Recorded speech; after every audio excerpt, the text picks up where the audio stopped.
Perserikatan Bangsa-Bangsa menyebut kesetaraan perempuan di dunia masih tertinggal jauh meski sudah masuk salah satu dari 17 butir tujuan pembangunan berkelanjutan yang berakhir pada 2030 mendatang.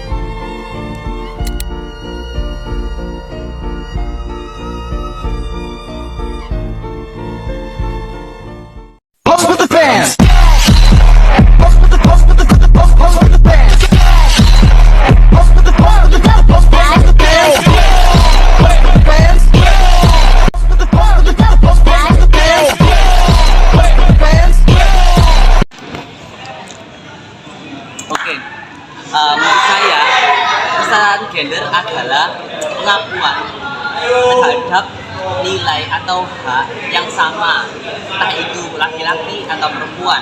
Kenapa?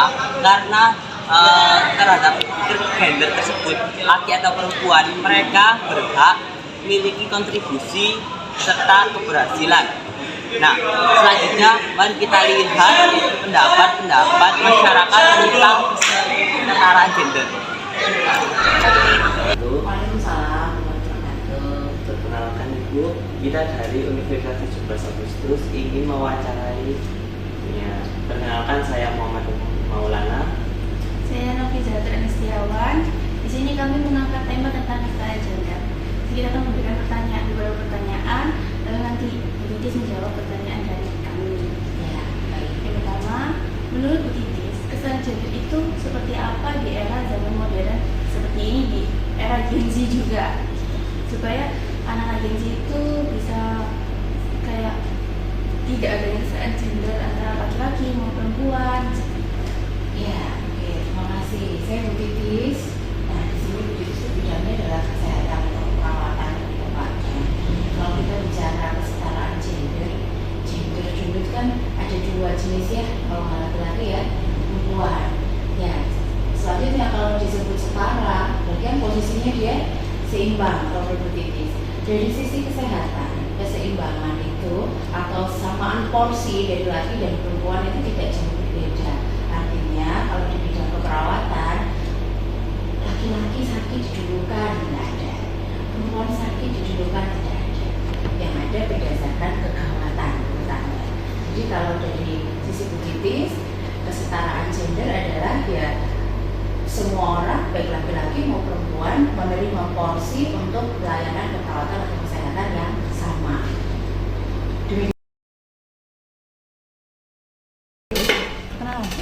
Perkenalkan, nama saya Puspita Rikananini. Saya dari mahasiswa Universitas 17 Agustus.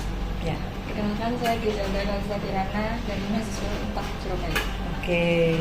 Iya, jadi hari ini kita mau wawancara Ibu tentang kesetaraan gender itu apa. Nah, apakah kesetaraan gender ini suatu keharusan pada zaman sekarang ini? Jadi menurut Ibu, apa itu harus kesetaraan gender itu apa harus di zaman sekarang ini? Oke. Mungkin Ibu perkenalan dulu ya? Ya, boleh. Ya, baik. Perkenalkan, saya Yeni Fitria. Saya selaku Kepala Perpustakaan kan. Dan tadi yang ditanyakan sama adik-adik tentang kesetaraan gender. Oke. Apa itu kesetaraan gender dan apakah itu harus menjadi suatu kewajiban gitu? Iya, di era sekarang ini. Oke. Kalau menurut saya pribadi ya, kesetaraan gender itu bukan berarti kita menyamakan dengan laki-laki. Bukan berarti kita mengesampingkan hak-hak harus sama semuanya dengan laki-laki. Tidak seperti itu sih menurut saya. Itu lebih ke apa ya, aktualisasi diri kita sebagai perempuan gitu ya, untuk bisa mengembangkan diri, untuk bisa kita selalu belajar mengembangkan diri, punya link yang banyak gitu ya, aktualisasi diri, lebih ke itu ya.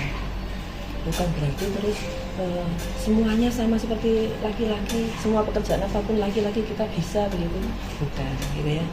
Tapi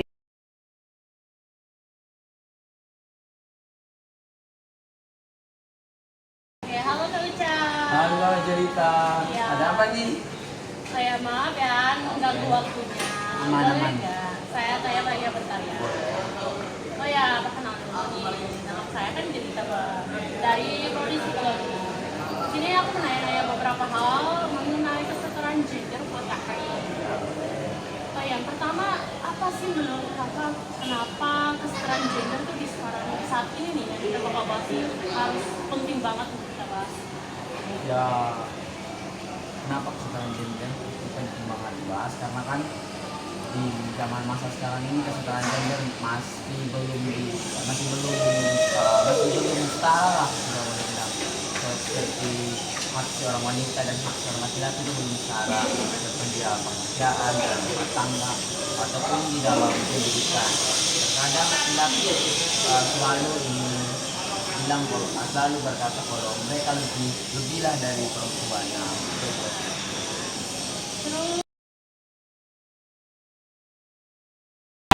Halo, nama saya Laila Widiana dari Fakultas Psikologi dan di sebelah saya ada narasumber saya yaitu Perkenalkan, saya Nabila Putrida, mahasiswi dari Universitas Terbuka. Baik. Di sini saya akan membahas tentang kesetaraan gender. Bagaimana pendapat Kakak Bila tentang hal tersebut? Menurut saya, di era sekarang banyak tantangan terbesar di era sekarang. Contoh, budaya patriarki yang sedang mendarah daging. Banyak orang-orang yang tidak sadar membatasi peran perempuan dan laki-laki berdasarkan stereotip lama.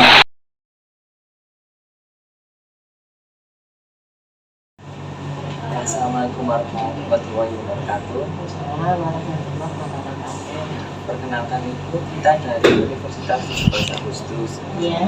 Ingin mewawancarai tentang tema kesetaraan gender. Sebelum itu perkenalkan, nama saya Muhammad Topan Maulana. Saya Novin Zakatul Anistiawan, kami dari Universitas 17 Agustus jurusan Psikologi. Ingin mewawancarai Ibu tentang kesetaraan gender yang akan dikaitkan dengan menurut agama Islam itu seperti apa? Ya. Pertanyaan pertama, ya, dalam dunia keagamaan, apa saja bentuk kesetaraan gender yang paling sering terjadi menurut Ibu? Gini ya, kesetaraan gender itu perlu Anda ketahui. Memang agama Islam itu merupakan agama Islam yang sangat menyeluruh dalam menjelaskan seluruh aspek kehidupan, ya.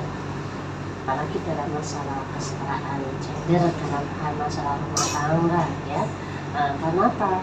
Karena yang diharapkan dalam rumah tangga itu nanti kan hidupnya bisa mawaddah warahmah, ya, saling menyayangi antara pria dan wanita, suami istri, kan gitu ya. Sehingga bagaimana caranya membangun itu nanti, makanya harus ada saling pengertian. Meskipun dari segi agama, ya, dari segi agama itu memang perempuan, ya, dari segi agama ya, ini adalah seakan-akan diratukan, ya, segi agama ya. Laki-laki mempunyai tugas yang berat. Sebenarnya seperti mencuci, menyapu rumah, di semuanya membersihkan rumah, ya. Kemudian merawat anak, itu semuanya itu tugasnya suami. Akan tetapi ya, perempuan kan harus saling pengertian. Tadi yang saya sampaikan, pengertian antara laki-laki dan perempuan biar rumah tangga ini biar bisa nggak kesetaraan gender ini nggak ya. Maka perempuan ini membantu apa yang dibebankan suami, karena suami mempunyai beban berat juga mencarinya. Seperti itu. Saya mau nanya Bu, menurut Ibu apa faktor yang menjadi tantangan atau hambatan dalam mencapai kesetaraan gender? Oke, tantangan dan hambatan gitu ya. Oke, mungkin masih ada beberapa tempat gitu ya, beberapa skop yang masih melihat apa bisa ini perempuan kerjanya di sini gitu ya. Mungkin di beberapa apa ya skop pekerjaan tertentu mungkin ya, itu yang tidak bisa dikerjakan oleh perempuan misalkan gitu ya. Tapi saya rasa mayoritas pekerjaan itu sekarang itu sudah banyak juga perempuan yang terjun di dalamnya. Cukup bisa di